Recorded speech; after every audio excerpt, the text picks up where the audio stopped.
माँ, ये आप क्या कर रही हो? बेटा, मैं राखी की थाली सजा रही हूँ। ये राखी क्या है माँ? राखी एक ऐसा धागा होता है जो रक्षाबंधन के दिन हर बहन अपने भाई की कलाई पर बांधती है। पर क्यों माँ? राखी बंधवाने वाला भाई अपनी बहन को वचन देता है कि वो सारी जिंदगी उसकी रक्षा करेगा। अच्छा, अब समझी। क्या समझ गई मेरी गुड़िया? आज मामा जी आ रहे हैं ना, आपकी रक्षा करने, मतलब कि आपसे राखी बंधवाने। हाँ, बिल्कुल सही कहा मेरी गुड़िया। पर मामा जी तो शाम को आने वाले हैं, तो आप अभी कहाँ जा रही हो माँ? अब चलो, इस बार तुम भी मेरे साथ आओ, फिर खुद ही देख लेना। इतना कहकर सरिता ने अपनी छोटी सी बच्ची रिया का हाथ पकड़ा और उसे अपने साथ लेकर चल पड़ी। वो दोनों गांव के बाहर एक घने जंगल के पास पहुंची। रिया ने देखा कि वहां उसकी माँ के जैसी और भी बहुत सी औरतें पूजा की थाली लेकर खड़ी थीं, और उन सभी की थालियों में सुंदर सुंदर राखियां भी थीं, जिन्हें देखकर रिया ने अपनी माँ से पूछा, माँ, क्या इन सबके भाई आने वाले हैं यहाँ? ओहो, बहुत सवाल पूछती हो तुम। चलो आओ, अब मेरे साथ आगे चलो। सरिता रिया को लेकर जंगल के बीचों बीच एक विशाल बरगद के पेड़ के पास पहुंची। रिया ये देखकर चौंक गई कि उस पेड़ की जटाओं पर ढेरों राखियां बंधी हुई थीं। अरे माँ, इस पेड़ पर इतनी सारी राखियां क्यों बंधी हुई हैं? ये एक लंबी कहानी है बेटा। कहते हैं कि कई साल पहले इस गांव में एक बड़ी प्यारी बच्ची रहती थी। क्या मेरी तरह? हाँ हाँ, बिल्कुल तुम्हारी तरह। उस बच्ची का कोई भाई नहीं था, और इस बात का उस बच्ची को बहुत दुख था।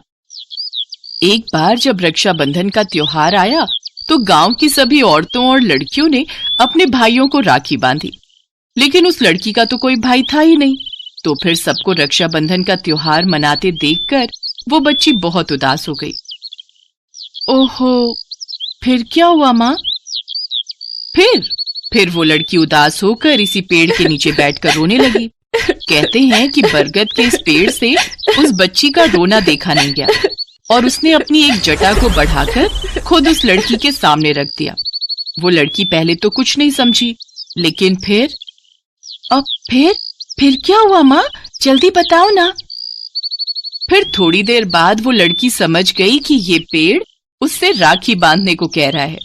लड़की ने खुशी खुशी उस पेड़ की जटा पर राखी बांधी और उसे अपना भाई बना लिया, और इसके बाद से वो लड़की हर रक्षाबंधन पर इस पेड़ को राखी बांधने लगी।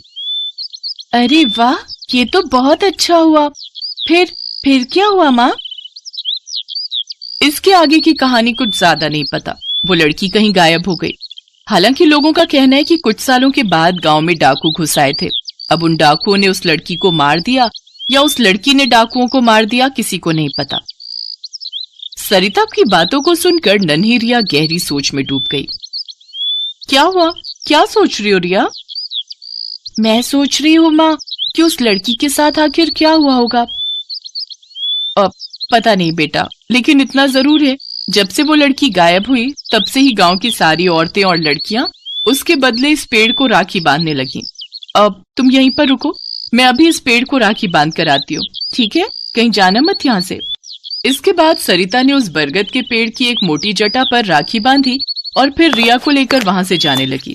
तभी रिया ने उसे रोकते हुए कहा, माँ रुको, क्या मैं भी इस पेड़ को राखी बांध सकती हूँ? मेरा भी तो उस लड़की की तरह कोई भाई नहीं है। अब हाँ, क्यों नहीं बेटा, लो ये राखी ले जाकर बांध दो, वो वहां पर बांध दो। चलो मैं तुम्हारी मदद करती हूँ। रिया ने खुशी खुशी अपनी माँ से राखी ली और फिर उस बरगद के पेड़ की एक जटा पर उसे बांध दिया। भोली रिया राखी बांधने के बाद उस पेड़ की जटा से लिपट गई और बोली, आज से तुम मेरे भी भाई हो गए हो। अब मैं हर साल तुम्हें राखी बांधूंगी। पेड़ को राखी बांधकर रिया बहुत खुश थी। ऐसे ही कई साल बीत गए। रिया पहले से काफी बड़ी हो गई थी, और इन बीते सालों में उस बरगद के पेड़ से रिया का लगाव कुछ ज्यादा ही हो गया। सिर्फ रक्षाबंधन ही नहीं, बल्कि लगभग हर दूसरे दिन ही रिया उस पेड़ के पास पहुंच जाती और घंटों उसकी छांव में बैठकर उससे अपने मन की बातें करती। रिया को ऐसा करना बहुत अच्छा लगता था। फिर एक दिन स्कूल में रिया की किसी बच्चे से लड़ाई हो गई। इस बात से दुखी रिया रोते रोते बरगद के पेड़ के पास पहुंची और जिस जटा पर वो हर साल राखी बांधा करती थी उसे पकड़कर रोने लगी। उस वक्त रिया के अलावा वहां और कोई मौजूद नहीं था। रिया बस रोए जा रही थी। तभी अचानक उसे किसी बूढ़ी औरत की आवाज सुनाई दी। क्या हो गया रिया, क्यों रो रही हो? कौन है? कौन है? घबराओ मत, मेरा नाम झुमरी है।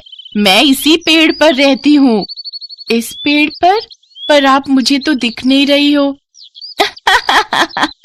मेरी आत्मा इसी पेड़ में बसी है, इसीलिए तुम मुझे बस सुन सकती हो, देख नहीं सकती।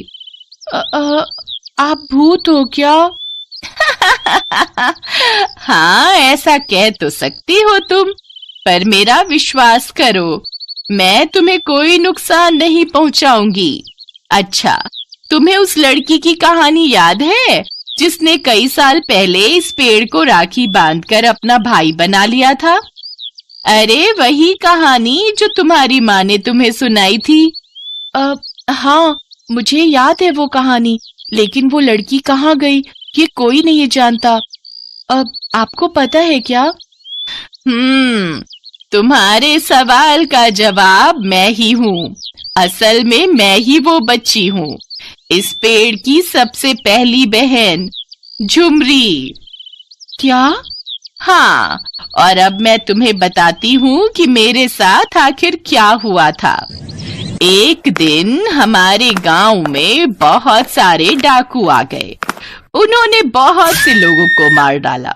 वो मुझे भी अपने साथ ले जा रहे थे, पर जैसे ही वो इस बरगद के पेड़ के पास आए, मेरे बरगद भैया ने मुझे बचाने के लिए अपनी जटाओं से उन सब की ऐसी पिटाई की कि वो दुम दबाकर भाग गए और फिर लौटकर कभी नहीं आए। इस तरह बरगद भैया ने मेरी रक्षा की। अच्छा, फिर क्या हुआ? मेरा मतलब है कि आप इस पेड़ के अंदर कैसे पहुंच गई? उन डाकुओं ने मेरे माता पिता को भी मार डाला था, मेरा कोई नहीं था। तो फिर मैंने इसी पेड़ पर एक झोपड़ी बनाई और उसी में रहने लगी। और फिर जब मैं बूढ़ी होकर मर गई तो मेरी आत्मा अपने आप ही बरगद भैया के अंदर ही समा गई, और तब से मैं और मेरे बरगद भैया हमेशा साथ है। ओह, आपको पता है मेरा भी कोई भाई नहीं है। कोई बात नहीं, खुद को कभी अकेली मत समझना।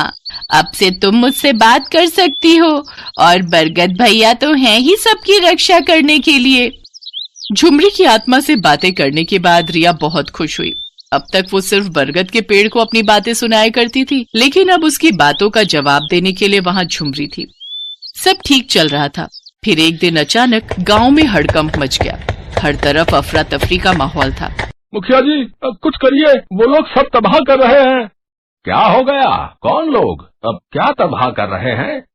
मुखिया जी, मैं जंगल में बकरी चराने गया था, तब मैंने देखा बहुत सारे लोग हाथों में बंदूकें लिए और बड़ी बड़ी मशीनों के साथ जंगल की तरफ बढ़ रहे हैं। हो न हो वो हमारे जंगल को काटने और जमीन कब्जाने आए हैं। हे भगवान, अब क्या होगा? हम कैसे उनका सामना करेंगे? ये सुनकर वहां मौजूद सभी लोग परेशान हो गए। रिया भी वहीं खड़ी थी, उसे भी कुछ समझ नहीं आ रहा था।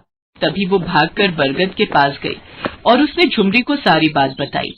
तुम चिंता मत करो रिया, आने दो उन्हें। 100 साल पहले भी डाकू आए थे, अब ये आए हैं, हम देख लेंगे उन्हें। थोड़ी देर में भारी भरकम बुलडोजर की आवाजें आने लगी। बहुत सारे लोग जंगल की तरफ बढ़ने लगे। सबसे पहले इस बरगद के पेड़ को गिराओ, फिर पूरा जंगल हमारा होगा, और जंगल में जितने चंदन के पेड़ हैं उन्हें बेचकर हम करोड़पति बन जाएंगे। उस कमांडर के आदेश देते ही 2 बुलडोजर एक साथ बरगद के पेड़ को गिराने में लग गए, लेकिन वो उसे 1 इंच भी नहीं हिला सके।